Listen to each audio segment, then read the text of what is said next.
Hostel का कमरा number 404। नमस्कार दोस्तों, मैं आपका अपना ऋषि ले आया हूँ एक और दिल दहला देने वाली कहानी के साथ। बिना किसी बात के कहानी को आज भी शुरू करते हैं। आर्यन ने कॉलेज के हॉस्टल में देरी से एडमिशन लिया था, इसलिए उसे वह कमरा मिला जिसे सब मनहूस कहते थे। कमरा नंबर 404। वार्डन ने चाबी देते वक्त आर्यन की आंख में नहीं देखा, बस इतना कहा कि रात को अगर दीवार खटखटाए तो जवाब मत देना। पहली रात के 12 बजे आर्यन अपनी पढ़ाई कर रहा था। अचानक उसके कमरे की दाहिनी दीवार से आवाज आई, ठक ठक ठक ठक। आर्यन को लगा कि बगल वाले कमरे का लड़का परेशान कर रहा है।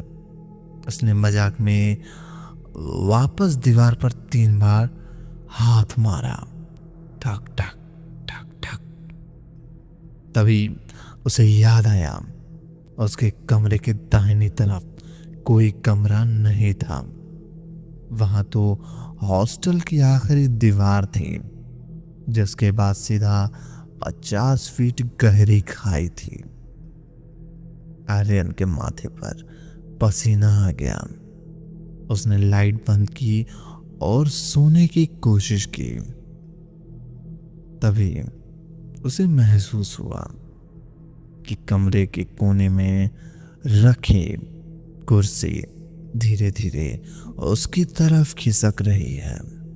फर्श पर लकड़ी के रगड़ने की आवाज चूं चूं सन्नाटे को चीर रही थी। उसने डरते डरते मोबाइल की टॉर्च जलाई। कुर्सी खाली थी, लेकिन बिस्तर की चादर पर किसी के बैठने का गहरा निशान बन रहा था, जैसे कोई अदृश्य चीज ठीक उसके पैरों के पास खड़ी हो। दीवार का राज। अचानक वहीं आवाज फिर आई, लेकिन इस बार दीवार के अंदर से नहीं, बल्कि आर्यन के कान के एकदम पास। तुमने जवाब क्यों दिया? आर्यन ने भागने के लिए दरवाजा खोलना चाहा, लेकिन दरवाजा गायब था। वहां सिर्फ एक प्लेन दीवार थी। उसने पागलों की तरह दीवार को पीटना शुरू किया। तभी दीवार का प्लास्टर झड़ने लगा और उसे अंदर कुछ सफेद सा दिखा। जब उसने थोड़ा सा प्लास्टर हटाया, उसके होश उड़ गए। दीवार के अंदर एक कंकाल खड़ा था, जिसके गले में वही लॉकेट था जो आर्यन ने कल हॉस्टल के गार्डन में गिरा दिया था। उस कंकाल के हाथ में आर्यन का ही फोन था और उस के मैसेज में टाइप हो रहा था, अब तुम दीवार के इस तरफ हो गए और मैं उस तरफ।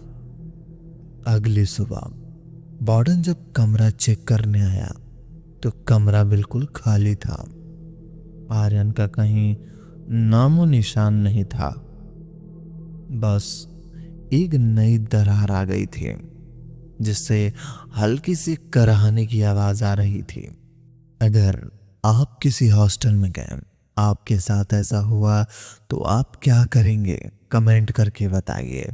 और ऐसी ही डरावनी कहानी सुनने के लिए मेरे चैनल को सब्सक्राइब कर दो, ताकि हमारी आने वाली कहानियाँ सबसे पहले आप तक पहुँचे। धन्यवाद।